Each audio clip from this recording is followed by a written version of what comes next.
Hey guys, it's Jack from 597 Promotions here. I'm here with Puppits in our very first interview. We got Muzz here, Big Muzz, and we got T Bird, Tyler here. So let's just get into it. So what are your roles in the band? What do you guys play? As Big Muzz, I'm right at the front, biggest, widest, doing the guitar and vocals.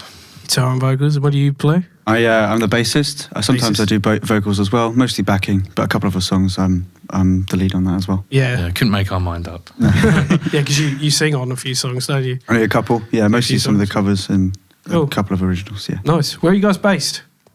I suppose you say Medway. Most of us are in Medway, but Medway. most is from Sittingbourne. Yeah. Sittingbourne. Where do you guys live? Sort of, well, fucking hell, you want our Where do you live? address? What's your address? I live in Sittingbourne. You live in Sittingbourne? Yeah. I'm in Gillingham at the moment. You're Gillingham. Okay, what's your postcode? I'm kidding. So, what kind of music do you play? It's punk at its core. It's punk with, but heavily inspired by sort of modern metal. Yeah. So we will get a lot of breakdowns. We'll try and get as many breakdowns into our songs as we can. But really, I suppose the message and the genre is punk first and foremost. Yeah. Cool. I was going to say, what influences do you have? Because I know you play a lot of soft play, slaves, as they used to be called. Yeah, soft play's a big one for the three of us together. Yeah. But we all have different influences anyway. Yeah. Mine is just so much punk. It's all punk. It's what I've listened to as a main thing. But as a group, it tends to be sort of soft play. Chats we've done a few times. Yeah, chat stuff. I think we just have a big blend of different styles that we all enjoy. So like Dan's quite likes some prog stuff. So he's tried to implement some of that stuff into... He likes prog, does he? Yeah, he does. So he wants to implement some of that in... We just let him do his own thing, didn't we? Proggy, punky breakdown stuff. Hell yeah. Why not?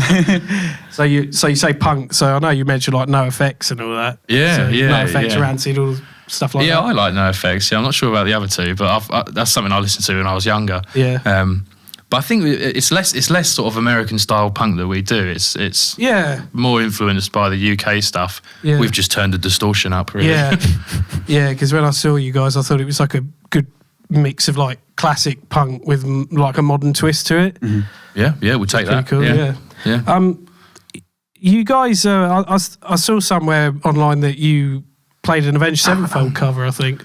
Yeah. You guys into Avenged Sevenfold? We love Avenged Sevenfold. It's just something that Dan was able to play on the drums anyway. Yeah. And what was it? Shepherd of Fire. Yeah. Shepherd of Fire we did. And we thought if we just speed it up slightly, take away some of the noodly bits that Sinister Gates does, and make it sound a little bit more messy, it makes for quite a good punk song, I think. It's quite simple as Sevenfold go. We weren't even supposed to be doing it. I think we just kind of played it in practice one day and we were like, fuck it, we'll give it a go. Yeah, we'll perform it. We just played it like 2 or 3 times. We were like, okay, I guess that's one we can add to our set list. Nice, I like it. Yeah. So like Avenged Sevenfold is kind of like metalcore, isn't it? Yeah. So like that's like metallic hardcore, which was like a blend of metal and hardcore, wasn't it? Like punk. So would you say your style is like more focused on the punk rather than the metal side of things? Yes, because all the lyrics we do is just anger and sort of punky passion, really, isn't it?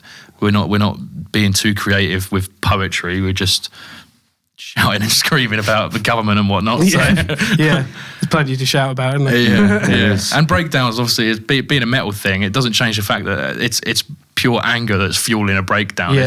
It starts mosh pits and everything. So I think it fits quite nicely into punk music. Nice release, I think. Nice release when there's like a breakdown, I think. Yeah. So going on to your name, you guys weren't originally called Puppits, were you? No. What were you called? It was BMBS, and it had a little spider on it. Yeah. Which at face value makes no sense at all. Which is why we changed it. But it stood for Big Muzz and the Baby Spiders. Yeah. Because I got in touch with Tyler and Dan to start this band, but then as it came together, we all kind of realised that we all wanted to bring something to the band. So instead of me doing all the writing and everything, which was my original plan, it turns out it was actually a lot more useful to have Tyler and Dan do what they do best as well. So we had to take the Big Muzz out of the name. It just didn't quite work. And no one got it. No one got it. It was really confusing for a lot of people. Yeah. See on a poster, you think, what the fuck does that mean? Yeah, it's like an acronym. Yeah. And we were in the garden, in the smoking garden at a gig. And we did say, should we change our name? And someone else shouted over to our conversation, was like, yeah, change it. So we're like, well, that's some random guy. Yeah. Some random guy. You got to change that name, mate. We decided to keep the spider from the MBS in the logo of Puppets anyway, just to try and keep it, I guess, some... Yeah, we got a bit attached to the spider. Yeah, so. What's his name? Gus? Gus, yeah. Do you still have him? Yeah, I've got Gus. You still got him? Oh. Yeah, he's at home somewhere, yeah. He's really sweet. He's usually in the guitar case, so I usually bring him with me. Yeah. Yeah, the Puppet's name is Raymond. He's an honorary band member. Oh, right, okay. Yeah, Raymond. Cool. We don't actually own a physical Raymond yet. But No, we'll get one though. Yeah. We could make a whole prop with the spider. Yeah.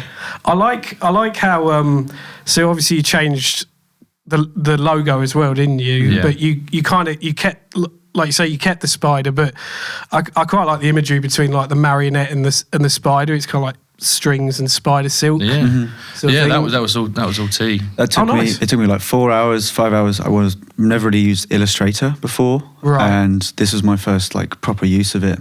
I probably should have been doing other things, but I just spent that whole time. I had like a Red Bull and just went, fuck it, we need something new. Yeah. So I want to make it myself rather than pay someone else to do it. Figured out how to do the little bits between the webs, and we thought it was a good idea. Didn't we? That's cool. Yeah, we liked the idea of having a puppet, and we obviously wanted to keep the spider. So what's so cool? It's really cool to have the spider can basically controlling the marionette. Yes. Yeah. Nice. Yeah, I really like that idea. So Puppets, it's not spelt how it normally is spelt. So Puppets with an E was already taken. Was it? Oh, right. Is that the reason? That's just the reason. That's literally the reason. Yeah. You changed the vowel at the end. So there's going to be bands called Puppets and Puppets. Yeah. But with Puppets with an I, if you Google Puppets with an E, you're not going to get a band. You're going to get Amazon ads for buying puppets and shit. Marionette puppets. Yeah. Puppets with an I, if it doesn't autocorrect after a while, then you'll end up finding us. Yeah. Nice. Yeah. Nice. I like that. So how long have you guys been a band for? Coming up on a year now, I think. Yeah, we started practicing maybe like summertime last year, wasn't it? Yeah. It must be about a year because it must have been June time we started practicing. Yeah, we started practicing and T broke his arm. Or your hand. Which was literally a year ago yesterday. Oh yeah, so we started a year ago. Yeah, it's been a year. Nice. Right, year anniversary. Yeah. But I mean, our first gig, it took us like 5-6 months of actually rehearsing and like trying to gel with each other to actually start. So we started in summer. Our first gig was in November last year. Just wanted to make sure it was perfect, I suppose. And where was that? That was at Poco. Poco, yeah. On a Thursday. The school night. They're always on school nights, aren't they? Yeah. Were you guys involved in any previous projects at all? No, I mean, I played guitar for ages. I was in a shitty little school band when I was like 12. Obviously, don't do that anymore. But I haven't done anything since, really, apart from just open mic nights. It's like your first foray into band work, is it? Yeah, and it's been a long time coming, really. I've wanted to do it for a while. It's just been...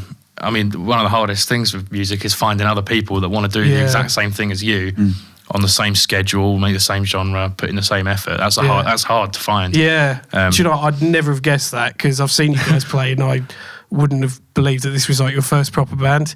Yeah. Because you're a natural. It's actually been years. Yeah. No, you're quite a natural, I think. Like you do well on stage. So yeah. Nice. Yeah. I mean, we didn't really move around much at first. It's like the stage presence is quite hard, isn't it? Yeah. It's something we've kind of learned over time as well. Yeah. That's what people always say, your stage presence gets better every time we see you. Yeah. I think as we go on, we kind of just think more, fuck it, let's have a bit of fun, you know? Yeah. And I got that wireless thing recently, and that's been a game changer for things like stage presence, because I've not got a wire that's tripping me up, so I can just run about and have a good fun, get in the crowd. That's great, I love it. I used to be in a band when I was like 17. I only played like 3 gigs in like one random pub in Essex. But that's pretty much it, really. Again, I hadn't really done anything for ages. Kind of lost touch with my bass for a little while. When I was through uni, I just couldn't have the time to pick it up. So then, again, with my open mic nights and stuff like that, I'd get up and play a few songs. But then nothing really came of it until must ask about this. It's really Dan that's the experienced one. Oh, right. Like the in one who's the not real here. world. Yeah, the one who's not here. But yeah, he's here in spirit. But yeah, he did loads of stuff with his. He's been in a couple bands. I think that's his full-time job now. He just drums. Right. Yeah, he drums for a living. So good on him. But yeah, he's been like the main man for. He sort of advises us when we get like a message, offering a gig or something, or offering some recording. He's the one that tells us if it's a scam or not, or if it's a good idea or not. He's in all these different forums, knows loads of people. Yeah. So it's really useful to... You've got to be clued up, I think, haven't you? He's very clued up on that. He's taking advantage of it. He's got the experience of a few bands behind him now. So. Yeah. Sweet. So you've been gigging about a year. Have you... I guess you've met lots of bands already. Yeah, and, tons. Sort of mingled it's magic. with We've met so many people. It's awesome. Yeah. Do you have any favourites? Any favourite other bands? Yeah. Any bands you want to shout out? Yeah, shout out to the Scum in Birmingham. Oh yeah, the Scum were really good. Yeah, we played with them in London. That was a memorable one. They were really good. They still punk as well. Yeah. Punky, we sort of like they obviously don't know, but they inspired us to move around more because we were watching them. We were like, this is entertaining. And we saw one of their guitarists came down and had a little mosh with us whilst he was playing, and we were like, that's what you need to do. They were good. Obviously, you know IO as well. We love IO. We done a few gigs with them. We're pretty good. We're close with Gianni Scalera and the Jury as well. Yeah, they're good boys. Yeah, they're good fun. I like them a lot. I've met Gianni as well. He's a good guy. Good guitarist. Very good guitarist. All three of them are really good. Yeah, really all talented. three of them are talented. Yeah. Oh yeah. Yeah. And you also shared a bill with myself at one point because I was in a band. Oh, you didn't realise. Yeah. We were speaking about this before because I was in a band called Arcadia, who are now Vivian Scarlett, who are in Brighton. We played at the Ship with Zach Schultz gang when they were doing Limp Bizkit. Yeah, I remember Arcadia. It was really well rehearsed. It's good. It was tight. Yeah. Cheers, man. We did our best. Yeah. Did they kick you out or something? Or? That was your... No. Yeah, they did actually. Arsehole. That was your last gig with them, wasn't it? No, I think my last gig was January time. I think I helped them out. What's your favourite thing about being in a band so far? It's fun. It's just fun. It's just a lot of fun. Yeah. Fun. Okay, next question. Yeah. I think the best part is most of the time we're just hanging out with the mates. Yeah. Especially the record studios when we're practicing or whatever. Yeah. We're just having fun. We're just enjoying ourselves. Just hanging out, three mates, just having a good time. Really, that's the main thing. If you're going to be in a band, you sure as fuck better be friends. Because you're spending a lot of time together. Absolutely, that's a good thing. Yeah. And then obviously seeing the crowd react to what we're playing. Seeing our first mosh pit. Was phenomenal. Right, isn't it? And then our first one to original songs as well. That's a good feeling. Like we wrote those songs. Yeah. And seeing people enjoy it and shouting lyrics back to us, that it feels good. So fun in a nutshell. Yeah. Yeah. It's always got to be fun, I think. Yeah. It's not worth it if it isn't. No, absolutely not. Yeah, so obviously the scene in Medway is doing pretty well right now. What do you think about an area that's so local to you, sort of having a scene that's kind of booming right now? I feel kind of lucky that we're so close to this. Yeah, and we're a part of it. Yeah, and we're a part of it. Well, everyone's a part of it, really. There's so many people there. Like obviously we had because the scene I like to think of is like the Seattle grunge scene, right? Yeah. For example. Yeah. Like all those bands that sort of exploded out of Seattle in the 90s, in the late 80s and 90s. Like, I hope it ends up like that. Yeah, like you can imagine it's like the Medway scene or something. Medway 20s, you know. I hope that it's like that. Thing. Yeah. So it does. We do feel lucky to be. Because I'd hate to be like in another part of the country, just thinking, oh fuck, I want to go to Medway. Yeah. It's right next door, which is great. It's so lucky that it's there because it's so really accessible to new bands. It's really historical as well, Medway, because of Chatham Dockyard and all that. So it's almost like what's happening could add to the history of it. Mm-hmm. Yeah. And you never know where the next big scene could be, you know? Yeah, absolutely. And there's so much talent and variety coming out from Medway in general. Yeah. Who knows what's going to be the next There's some fucking good bands, aren't there? Yeah, there is. Yeah. It's not even just the bands though. Like Medway, I think the scene's doing so well because everyone seems to be involved. You don't have to be in a band to be part of that scene. Because even once, if you turn up to your first gig in Medway, just you're part of the gang, you know?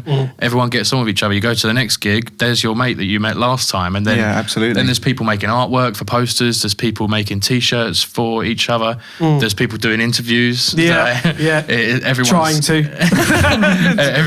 everyone's got their own role, and it keeps the scene, it's like an organism, keeps it going. Yeah, it's great, because like, we talked about the ship in Gillingham. Like, every time I go there, there's about a dozen people that I know. Yeah. You know, it's all the same people. It's all the scene, band members. Like, especially when it's like members from other bands that have come out to see you, and they're not playing that night. They're just out there to support you. Yeah, it is great. Everyone just does it for the love of the music. Yeah. It's welcoming. We felt so welcome. Like we've been up to London and things, and just dotted about venues, and you don't get that same feeling. There's not the same sense of community. London's a big place, I think, isn't it? It's quite hard to. I think Medway's so popular because everyone, if you go to a gig, you know that you're going to see your mates there. You know you're going to enjoy it because you've heard the band before, and so on and so on. It's like a living organism. It just keeps going. Yeah, and I suppose, like, to continue on from that, like, talking about the history, like I mentioned, the Seattle grunge scene. Like, what do you think some of the challenges are in a world that's like fully digital now, where a lot of stuff's already been done already? Do you know what I mean? Like, I don't think for things to have already been done, there's always something new to be done. Yeah, always. You might have to take some inspiration here and there. You might end up accidentally copying someone's chord progression. But it's always going to actually be slightly different, because there are loads of songs with different chord progressions, but they are all different songs, and you know they're different songs. So I don't think there's no shortage of creativity. No. There's still going to be new things that you can do. But technology, I suppose the issue with that is just I think it's the oversaturation of the market in general that might be the problem. Yeah, there's just a lot that you're talking about. There's so much stuff that everything sounds so similar because there's so much of it. And I think that's the tricky part to navigate, is trying to stand out if you're on Spotify. To stand out from everyone else on Spotify who's on the same random playlist that you're on or whatever. It's either you make fans the traditional way, like we're trying to do with the live stuff, or you're lucky and you get put into a random playlist that people listen to, and then you just go through that way. And I think that's the tricky part, really, is how we consume music and probably media in general, to be honest. It's not it's not like it used to be, is it? Like, it's you know, back in the day it was like talent scouts and all that would go to these local bars and pubs and all that and pick up bands and stuff, but it's not really like that anymore. I mean, do they still exist? They need to come to Medway. They should come to Medway, actually. They'll find a lot. But no, it's a very, very different world, like with AI as well. Like, what do you think of that? Like AI music and AI art and all that? I don't think maybe art is one to watch out for, but music, I can't see people listening to AI music like genuinely. It's not music, because a lot of music is about the emotion that goes into it, and you can like feel the artist's emotion, whereas AI doesn't have emotion. So you're just I can't picture myself listening to AI music and thinking, oh, that's good. Because there's no emotion in it. I've heard a few so I think AI is great for like novelty purposes, for like jokes and because like I'm sure you've seen them online, like there's videos of like Plankton from SpongeBob singing songs and all that. So they take like the song and then put it through like the AI thing, and then it changes the voice. Another thing is in terms of, like you say, there's always room to be original. Do you have any tips for staying original? Or don't overthink it. Don't overthink it. I find that I sometimes overthink lyrics, and then it just sounds a bit cringe. Like I should have just gone with what I had in the first place. That's where the emotion is what comes off the top of your head. And one tip that I have had to stick to myself is that, you ever laying in bed and this little riff comes into your head that doesn't exist, and you're like, oh, that sounds sick. I'm going to remember that. Yeah. And you wake up and it's gone. Oh, God, yeah. So my tip is, if you ever get that earworm, just get up and write it down. Fuck the time of day, the time of night, whatever it is, you're going to forget it in the morning. Or you're going to voice forget note it. it. Voice note, yeah. Yeah, voice note is usually what I'll do, and I'm wandering about or something. I'll think of something, I'm like, I'm going to forget that when I go home, so I've got to whistle it into my voice note now. Tip of the day from Big Muzz, guys, write that shit down. Yeah, never trust yourself when you think, I'm going to remember that, because you won't. You've got to write it down. Yeah, that's what I do. Like, if I have an idea, I'll just put it in a voice note or something and then develop it later on. Because I've just been so frustrated when I've had a good idea and then I forget it. Yeah. So. Have you ever dreamt music as well? Yeah, There's music in the dream. The reason I'm so hot on myself to get myself to do that is because of the amount of times that I've had an idea and I've forgotten. So I've gotten into the habit now of always making sure that I don't let that idea go. I do it immediately. I immediately write it down or make a voice note. Who writes the songs in Puppets? Is it all of you, or is it just you, like the soul song? Yeah, the lyrics started with me, but then Tyler started doing his lyrics and then wrote a whole song. And then Dan, again, we just let him do whatever he wants. Because neither of us can play the drums, and he's good at the drums. So we just like, this is the song. Do what you want, and it seems to work out very well with what he does. He's just a natural, He just we'll ask him, can you maybe do, like, I don't know a lot of the stuff about drums, but sometimes I'll say, can you add a fill or go or whatever? I just like mouth it, and then he's like, speak drum language, and he says, say no more, and it's straight in, and it sounds great. It is a genuine thing. Yeah, can confirm as a drummer. It's like try boom, yeah. And then it's like, oh yeah, do you mean? It's a genuine thing. That was quite good, actually. Yeah, that was cool. Steal that. The writing just tends to be like, we'll get lyrics or most of the lyrics, but we just write our own stuff. We write our own parts and do the songwriting.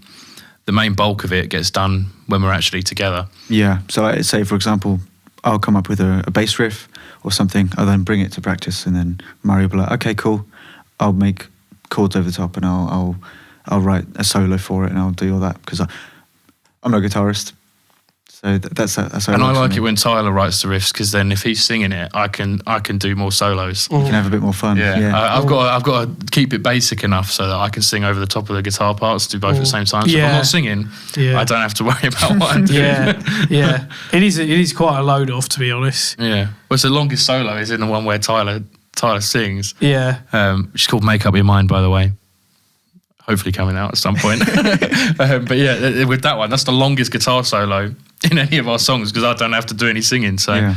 I was going to say, so like in terms of released music, you guys, you don't currently have any music released? Not currently. At the moment, no. No, but this year is the end. You did a performance at the Ballroom, didn't you? And that was recorded. Yeah. So live EP coming very soon, as of the time of filming. And hopefully some singles by the end of the year. Yeah. Nice. We're not done. So so those are part of your plans for the future currently. They just record. Yeah. Just gig more. I guess. Yeah. Well, I mean, we cut down on gigs a bit because we were getting quite a bit this year. Yeah. But quite frankly, we need some of the weekends to focus on songwriting, and if we are going to record, it's going to have to be done on a day then everyone's free. So what do you guys do as like day jobs then? I'm in finance. You're in finance. Boring. I love it. I'm legally required to say that I love it. I'm a teacher. You're a teacher? Yeah, I'm a science teacher. Yeah. Oh, nice. So. Oh, anyway. No, that's really cool. Dan's a drummer. Full-time roster. Yeah. So how do you work? How do you guys work the music around that then? I suppose. I mean, with me and Tyler being the only ones with 9 to 5, Dan can work when he wants. Yeah. We're always free on Saturdays, Sundays, evenings. And half terms I can do quite a lot of stuff. So we sometimes we pick out then as well to do. Yeah, finding time when we're all free isn't really actually that hard. No. We're all sort of on a similar schedule. Weekend or evening most of the time. Yeah, it works out quite well. I suppose the big plan is to go full time, like eventually at some point. Yeah. Yeah, it'd be nice. It's everybody's dream, isn't it? Yeah. we know a few people in the scene who have the benefit of being full-time, don't they? Yeah. Looking at you, Zach Schultz. No, but he's earned it, though. They've earned it. It's a grind, isn't it? I don't think they'd have the time for any other job. No. Yeah. You can just tell they put the effort in, though. That's the important thing. And that's the thing that matters, really, is when you can put that effort in. Yeah. Don't get lazy is the way of saying it, isn't it? Yeah. So where can we find you guys online, then? We're on the socials. Like we touched on, there's nothing to listen to just yet. Very soon there will be. I'm sure when people view this, like, you'll have music released. Yeah, so let's just say Spotify, Apple Music. What's the other one? Deezer, Amazon, Bandcamp. Yeah. All the platforms. Yeah.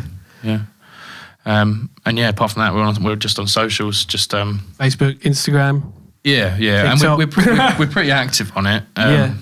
Just trying to do interactive posts and everything. Yeah. Because we want to know the fans. So anyone that's following us, we want to interact with them. We want them to have a voice, because we got someone to name our song recently. Yeah. We didn't have a name for the song. You know that Oi song? Yeah, it just goes Oi.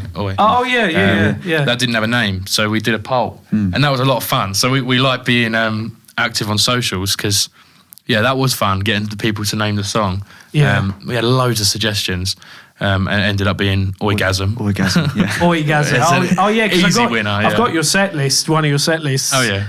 On the shiny, that was written on the shiny paper that we can't read when we're up there. Bit of a souvenir for me now. That was pretty set lists that people can take home. Yeah. Oh yeah. Just quickly, what's the story behind the hard hat as well? It was just there. Like it was. We were in London doing a gig at the Spice of Life in Soho, and it was just sitting in the middle of the path. like a builder had just disappeared and left his hat behind. So we just saw it, and then our mate picked it up. And we decided to put a sticker on it, and so now it comes every 15 gig. years from now, some fucker's gonna be like, everyone will have a hard hat. Those guys have got my hard hat. There was no name in it. That's weird. I lost a hard hat on that day. But it was like someone had just disappeared and left their hat behind. So we whacked a sticker on it, and we thought it's good for mosh pits, because especially in the ship where the ceiling's low. Oh yeah. Give it to someone tall, and then they don't hit their head on the ceiling. Somebody got a concussion at the ship one time because they jumped up and hit their head on that low beam. I've hit my bass head on the top of that as well, just from jumping about in the crowd. It's like all these marks on the ceiling. Maybe that's why blood stains. Maybe that's why they put newspapers up and stuff. Yeah. Okay. Final question. Mm-hmm. Would you have dicks for fingers? That's not the question. We asked earlier. Would you rather have dicks for fingers or a finger for a dick? Maybe a finger for a dick. I'm going to agree with you. No. Dicks you can pick some dicks for fingers. You can pick some stuff up with it. Like you can pee 10 times at once. Is what I'm saying. You imagine being able to pee 10 times faster than usual. But then it's all messy. Wash your hands.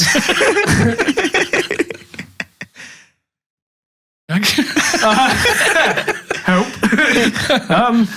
So what? Dicks for fingers or a finger for a dick? Finger for a dick. I mean,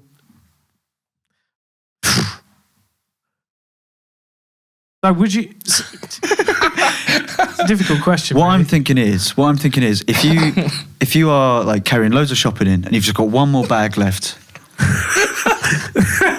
just carry it. Yeah. You've got an extra finger to carry it with. You know what I'm saying? Yeah. What if it curls downwards though? If it curls downwards, then I have dicks for fingers. The thing is, I'm just thinking about sensation. So obviously, mate, why'd you got to make it weird? Can't take this seriously. Okay, it's done. Interview's done. I think that's a wrap. Thank you guys for coming out and talking to me. Yeah, thanks for having us. You're welcome. That's all right. Thank you very much. See you guys hopefully very soon. See you later. See you later.